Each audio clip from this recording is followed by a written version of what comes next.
81333, to text at 81333 with Mercy in front of your text, to email us roger.phillips@bbc.co.uk. So with these experts, well, in the studio with me, Angela Forshaw. She's Director of Housing and Customer Services at the Liverpool Mutual Homes, but she's really also here as Chair of Liverpool Housing Association's Welfare Reform Group, representing, in a sense, all the housing associations. Daniel Clem is North West Lead Manager for the National Housing Federation, which campaigns for better and more affordable housing. And Alan Bornat's Manager of Raise Limited. It's a charity. It gives free confidential advice and training around welfare benefit, debt and money guidance issues. Daniel, can I come to you first with a very straightforward answer? What bedroom tax? People are talking about it, nobody seems to know exactly what it means. Well, what's going to happen on the 1st of April next year is that people who are deemed to have spare bedroom will have to pay more or move to another property.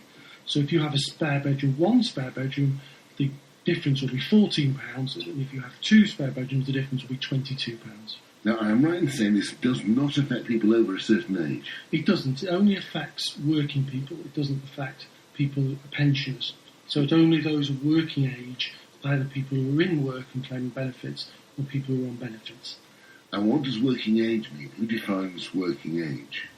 Anybody know? Alan? Yeah, working age is up to the age of pension, a women's pension age, which at the moment is 61 years. It's moving. Yeah, 61 years and a few months at the moment. And that's true for men as well? Yes. They're using that as the age? Yes, because after that age you can claim pension credit.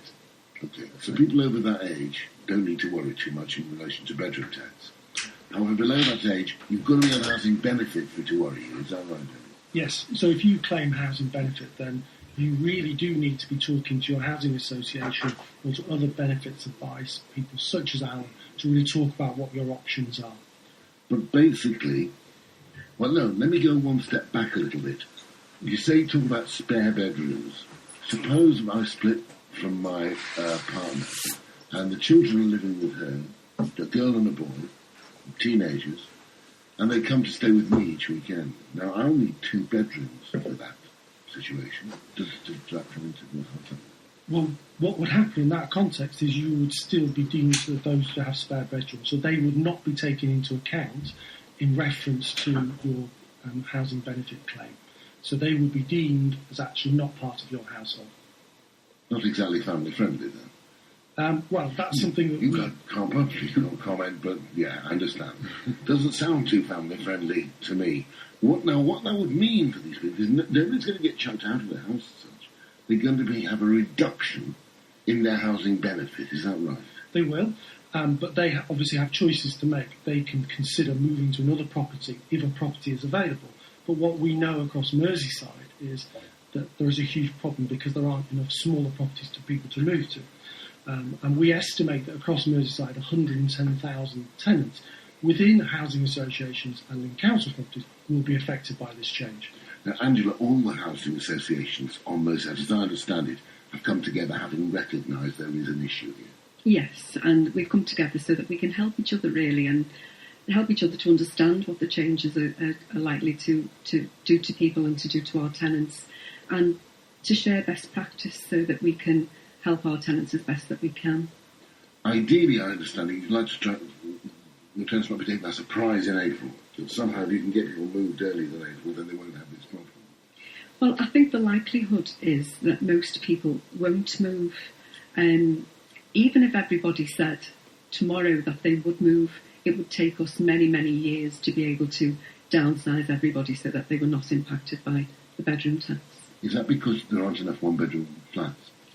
Well, it is because there aren't enough one-bedroom flats. There is an imbalance of stock. Our stock in Liverpool was sort of built at a certain period in time, and we have an awful lot of 3-bedroom houses. LMH has got 15,000 stock. More than half of our stock is 3-bedroom, 4-bedroom type property. And also, our 1-bedroom, 2-bedroom properties are not necessarily in the areas that people can move to.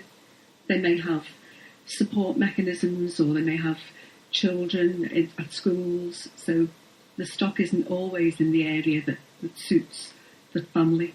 Well, if they don't move, there's going to be a gap between their income from housing and what they've got to pay for rent, to you for rent, to LMH or to any of the other providers. Absolutely. and it's going to cause real financial pressure, a great deal of financial hardship for a large number of our tenants. Are you picking this up as well, Alan, as a kind of welfare rights area?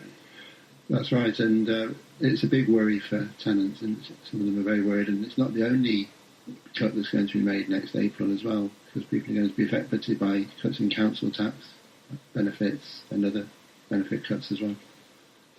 What do you foresee then? I mean, it's pretty apocalyptic for these people, isn't it? They won't have enough money at all. Well, effectively, it is going to be a cut in benefits, let's face it, because when the council tax benefit gets cut, people don't have an option of not paying it, because the council will often just ask for it to be taken out of their benefits. And same might happen for rent arrears as well. So people are going to face a cut in their income. It's going to be a severe cut next April. I've got an email which I'd like to read to you, and then whichever you wishes pick up on it. And people can, of course, email now. This came in earlier, but on roger.phillips@bbc.co.uk, and you can, of course, text. You can, of course, text 81333, Mersey in front of your text, or give us a ring 01517099333. This is a letter which is about One Vision Housing, but I think it's relevant to any housing association. Wants to hear comments on the matter because they're going to be hit by these welfare reform changes. They're currently living in a 3-bedroom property, lived there for 20 years. House has been specially adapted by Sefton Council and One Vision to meet his wife's needs following 3 strokes and multiple operations. Now, these adaptations include a wet room, a stair lift, grab rails throughout the property. The outside of the house has been paved to enable the use of a disabled scooter. At present, there are 3 adults living in this house, and we have been assessed as under-occupying by 1 room.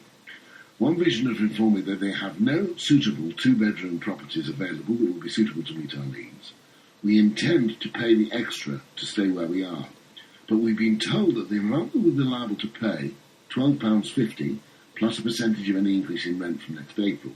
The point of this letter is that the current rent on a 3-bedroom property on our estate is £89.70, and for a 2-bedroom, £81.90, a difference of only £7.80. So if we are entitled to benefit to cover a 2-bedroom property, why would we have to pay only £5 a week more to stay in our current property? I do understand the need for cuts, but surely this 14% figure, which is what you have to, the difference if you're under 501, the 14% figure given by the government cannot be fair or perhaps legal. Paul has sent that in. Who wants to have a go? I'm looking at Angela. What I can say is that the caller is right. You know, the information that they're given is entirely correct. You will lose 14% of your benefit, which is roughly between £10 and £12 for 1 bedroom under occupation, and 25%, which is somewhere between £17, £18 to up to £22 if you have 2 bedrooms or more. I must stress the point, though, that it is working age, and I don't know the age of the person who's written in. But the point that they make is an entirely valid point. But isn't it ludicrous? This is a very specially adapted house. People have paid a lot of money. We taxpayers have paid a lot of money to have this house specially prepared in all kinds of ways, and we're throwing it away. Exactly. This is the perverse incentives of this change, is that, in essence, people such as the person who's written in are being disproportionately affected by this change. A huge amount of money has been spent on adapting their home, but they're now judged to be under-occupying under the terms of the changes.